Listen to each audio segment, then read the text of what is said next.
2 nights ago was hometowns. I watched it. I haven't been able to get a recording in because while I was watching it, it was interrupted and then the TV stopped working. So I watched it yesterday, recorded, and I have some thoughts, like not anything crazy, but let's get into it. Also, I just wanted to share with you guys because I haven't done a vlog in a while.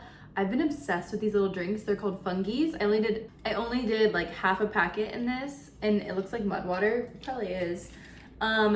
They taste so good. This is literally like a cherry lemonade, and it's like a hydrating drink, but it's like got lion's mane. It's like supposed to be good for you. Literally obsessed. I drink one every single day when I go to the gym, and I put my cholesterol and my creatine and all my little powders in there when I go to the gym. I didn't go to the gym today, so I just wanted to like drink it out of a cute cocktail cup. Okay, Devon's up first for hometowns. You know, I don't know. We're gonna ditch the straw. It's making a lot of noise. Okay, Devon is first in Houston for hometowns, and it just felt so in his element. He was so excited. Devon seems so in this. He's so happy. He likes Jenn so much. There's such an authentic, genuine, good connection between them. It's really nice to watch. They do this run club. I was like, damn, like good for y'all, because I got a bad knee. If that were me, I would be like, I'm gonna have to sit this out. I don't think I would be able to last on that date, but they were super cute. The t-shirts, I didn't mind the t-shirts for the first hometown, but when they started bringing out the t-shirts for the lacrosse portion later, I was like, dude, who did this? It was just weird. I don't know, it just felt kind of funky to me. I didn't love that, but it's fine. It's not my date, but I was just caught off guard by all the like low budget custom t-shirts that were happening this episode.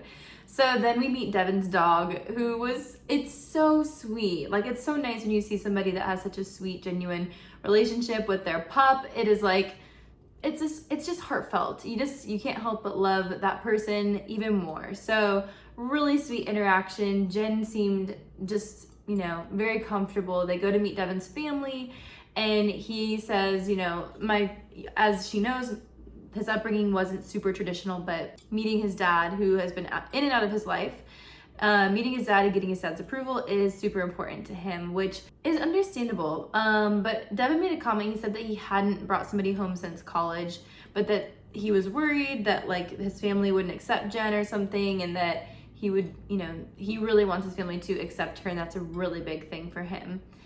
I'm on maybe a radical side of things when it comes to this. I'm just such a firm believer in, like, unless there's something fundamentally wrong with that person, like a cheater, liar, manipulator, unless that person's toxic or whatever, there's like no reason for your family not to accept somebody. I will never get that. And maybe that's because I come from a family that is so accepting, and the motto and the vibe has always been like, we will love who you love.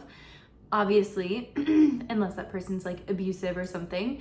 But other than that, there's like nothing, even like the most difficult person I've brought home, my parents and my siblings still accepted and like loved that person, even though like it wasn't their favorite person.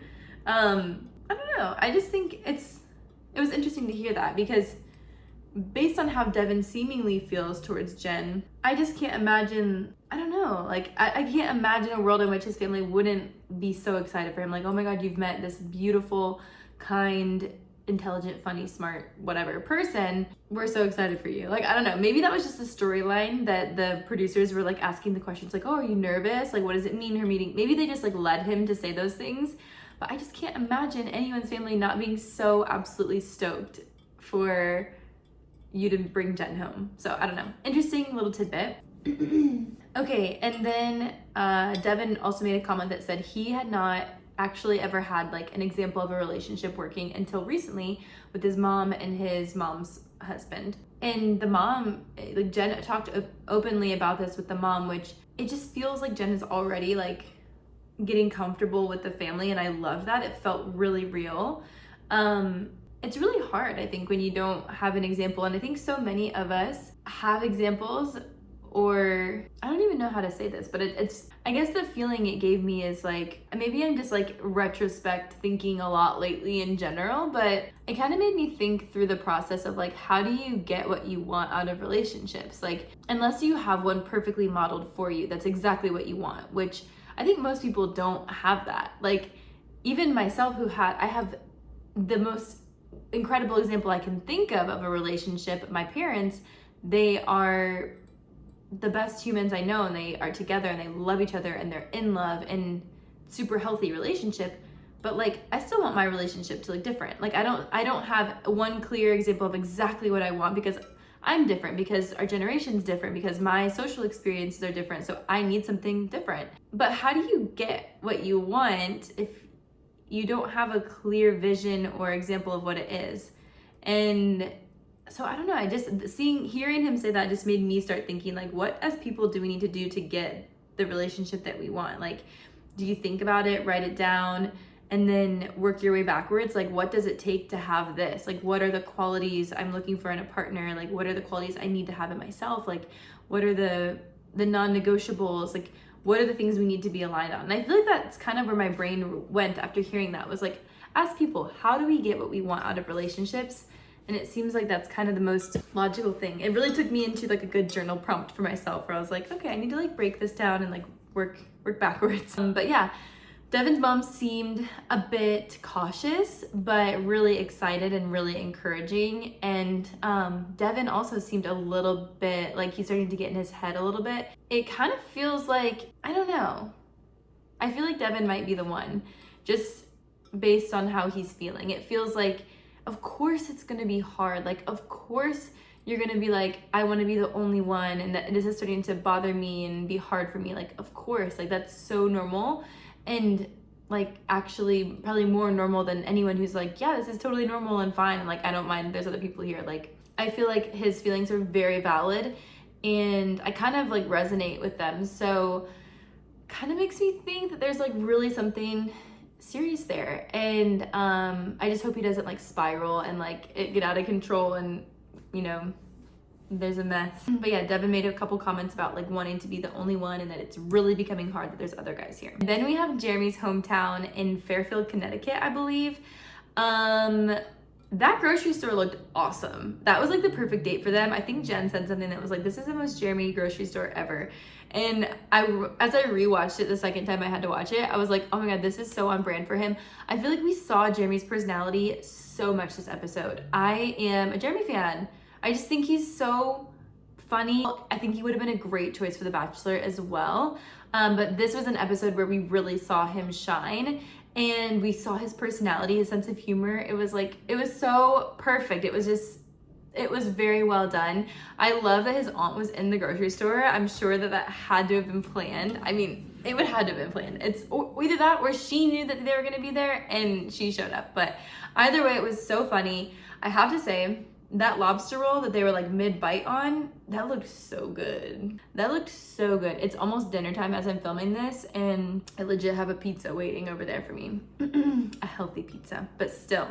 The lobster roll, that thing looked juicy. You know what I'm saying? Okay, interesting, super, super, super interesting hometown date. I thought it was funny as fuck that he made a comment about his wee-wee, which obviously they were gonna see it anyways when they watched the show. Like, they were gonna see like the intros and stuff. But it was so funny. It reminded me of how my family is. We're like very inappropriate and like nothing is off limits, but we actually appreciate like dark and crude humor and think it's funny, and that's how we cope with things. So I love the dynamic in his family. It seemed really lighthearted, and again, like, this is where you're just seeing his personality. This is why I love hometowns. Like, you meet people's families and you're like, oh, I get it now. Also, you can tell his whole family is funny, and I love that. Interesting comment from his mom.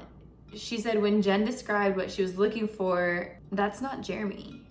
Wait, now I want to know how she described what she's looking for. Okay, wait, let me see. What is it you think you're going to be looking for?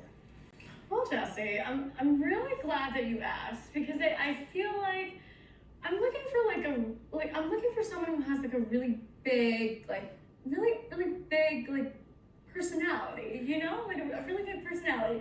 And no, like I'm serious, I want someone who like has that kind of banter, you know. I'm all about having fun, I'm all about having that cheeky banter, and I want someone who's gonna be able to take it as much as they can dish it. And if we just spend the whole night like literally making fun of each other, that will be the most ideal night ever. I love that. And then listen, before you know it, you and I, we're gonna be back here on the sofa. We're gonna be recapping everything that happened. If you could look into your crystal ball and you look forward to that moment, what do you hope happens? Well, obviously I hope I have a ring on this finger. I feel like that's definitely the end goal here. But I know, I mean, like, not only the ring on the finger, I hope that I find my person, someone that I truly feel like is 100% my perfect match, and someone who I'm compatible with, someone who he and I can have fun and also just like feel like we're each other's person, you know. And to what that really means right now, I don't know, but I think I'll know when I find them. Yeah, women tell all. I remember you said you're looking for a ferocious love, right? Yes. Yeah. Okay, I just listened to what Jenn said after the final rose when she was named the Bachelorette, and honestly, now I'm like, wait, was Jeremy's mom being sarcastic because Jenn made the big joke, like the same one that Jeremy made? I don't know, I'm so confused. I feel like she just described who Jeremy is. Well, I don't know him, but like funny banter, cheeky, go back and forth, poke fun at life together, like, I don't know. Now I'm confused. I don't know. Anyways, Jenn tells Jeremy's sister that she feels like he has walls up, and then the sister tells Jeremy, and he's like, I do? Like, I didn't think I did. So this was the first time Jeremy really feels kind of caught off guard by something that Jenn has said, and he's like, wait, I thought like everything was all good, and like I thought we were on the same page. I think my personal take on this is like, there's no way at this point, like even for me, as magical as it felt and you feel like you're falling in love, like you just really don't know the other person that well. Like you just don't get that much time with the person. So it's so hard to be on the same page. It's so like you might be in your own world thinking everything's going as good as it possibly can, but you're not aware of the fact that like, okay, am I really able to like put a ring on someone's finger in a couple weeks? And so Jenn was probably feeling that way, and just feeling like, you know, their relationship was really fun and really lighthearted, but like, it's just like the Bachelorette and the Bachelor, it's like a million miles a minute. It's crazy. So I don't know, this is interesting. Okay, and then I actually thought it was kind of funny because Jeremy's mom obviously takes this very seriously, and I think that it's probably so stressful as a parent because you're like, oh my God, my child is about to go make a decision. I can't call them, I can't text them, I can't be the voice of reason. And when you really think about what you're doing, like possibly getting engaged, like it's gotta be so hard for parents to be like, okay with this. Like if his mom is really like, oh my God, is my son about to go propose to this girl that like, the mom is looking at it and like thinking this is surface level, like are you guys really knowing each other? She makes the comment, this is not just a show, this is real life. And you can tell the mom was like kind of stressed about it, which like understandably, like it's your kid possibly getting engaged. But I thought it was so funny how she was like, well, I wish you good luck, and like, oh, we'll see what happens. Yeah, I feel like there was not really like a great way to feel super confident about that, the way the hometown went. Not because his family wasn't absolutely amazing, but because I think that you could just probably tell like, this compared to the other hometown dates, like some people are just further along in their journey with her. Ooh. And then Jeremy tells her that he's falling in love as they say goodbye. I feel like there's a lot of times like some pressure to like really like say what you're feeling in this moment around this time. So maybe he was feeling it, or maybe he was starting to feel it, but I also have to think like there probably was some external pressure from producers or production to be like, really just like tell her how you feel. Okay, and then we have Jonathan in San Diego. Such a vibe. They start playing lacrosse again with these t-shirts though. I'm like, yo, who had the iron and the iron paper with a printer? Because it was not giving budget. No, it was giving budget. It was not giving high budget. And I don't know why they're doing these big t-shirt things, but whatever. The date was really cute. They're like playing lacrosse. It's so fun. Like it actually made me think, I was like, oh my God, like if I have kids someday, will I have a partner that can like, you know, play a game and play sports with me? We could teach them something. Like it was so cute to see. And they started talking about how they have that in common, and it was really cute. He brought up his ex and how he kind of still has this trauma from his ex. Totally understandable. I think it's really hard to like trust again after you've been hurt like that. So he was being vulnerable, opening up about that. And I think that's important for your partner to know like where you're at so they can like know your wounds and know how to move accordingly. And then the mom asks Jenn if Jonathan's someone that she would realistically pick. Again, like every year, like nobody knows what it's like when you're going through it. And so like, it's so tough. Like Jenn really can't say what she's feeling entirely, because if she's not really there, like, and she says that, then she's gonna go tell Jonathan.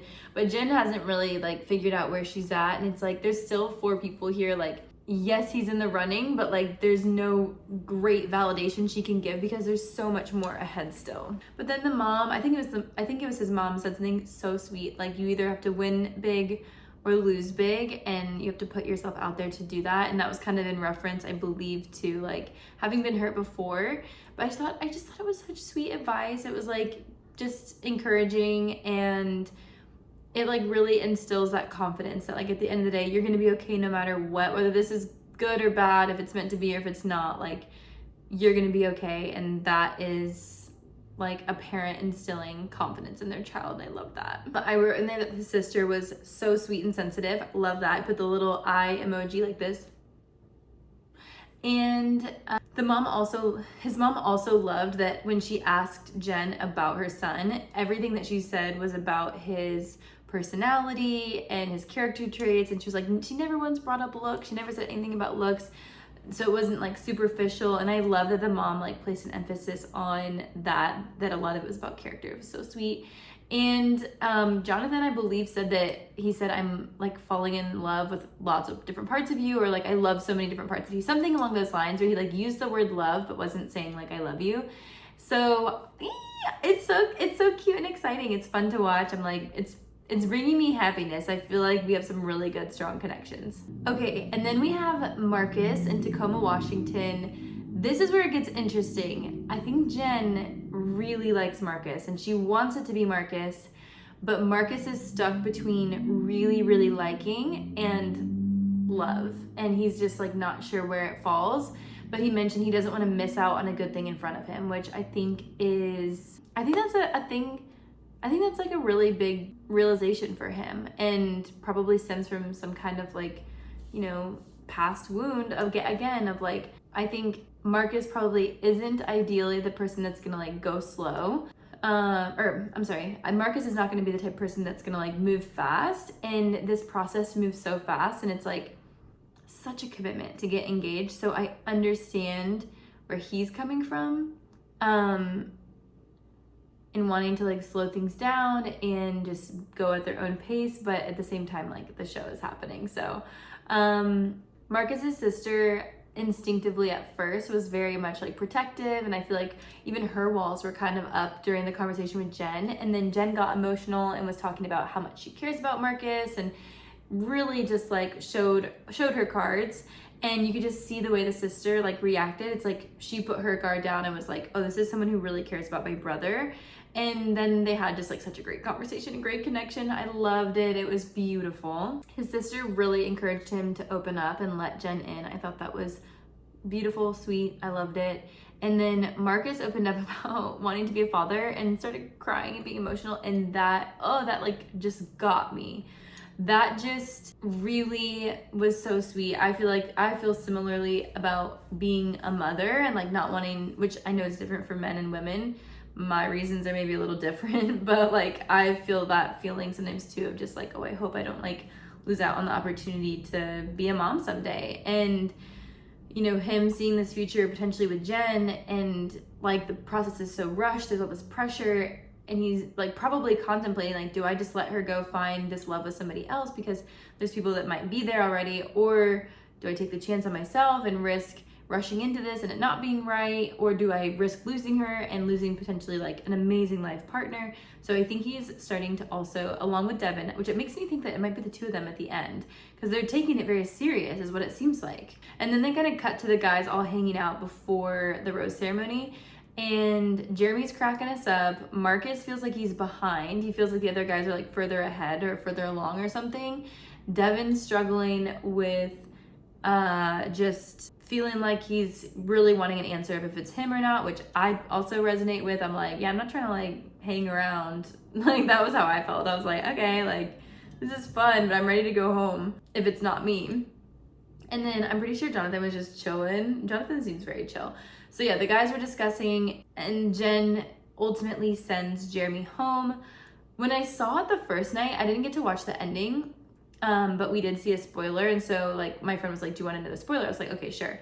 So she told me that Jeremy's the one that goes home. And I was like, really? Like, I was so shocked that Jeremy was the one that went home. But I guess now, like having seen the full episode, I'm like, okay, it makes sense. Like, I thought it was going so good with them. It was like great banter, like just fun, lively, good vibes. But I guess I do understand. I feel like the other relationships maybe seem more serious right now, even though like that one just seems so fun.